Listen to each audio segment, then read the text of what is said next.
I remember everything. I remember every little thing as if it happened only yesterday.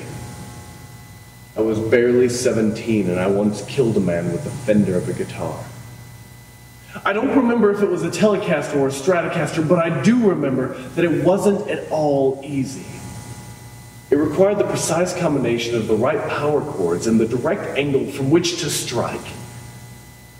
The guitar, it bled for about a week after. Oh, but the blood was soup, dark, rich like wild berries.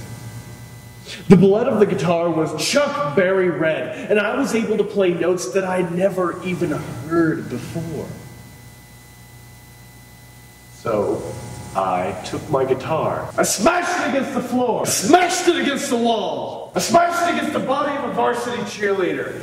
I smashed it against the hood of a car. I smashed it against a 1981 Harley Davidson. The Harley, it howled in pain. The guitar, it howled in heat. Slowly, I crept up the stairs to my parents' bedroom.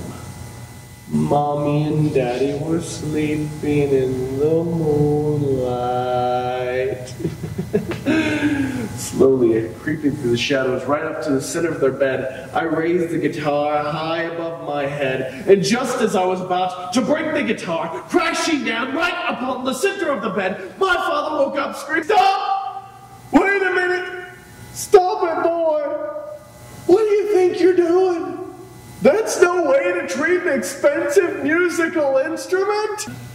And I said, "God damn it, Daddy. You know I love you, but you've got a hell of a lot to learn about rock and roll."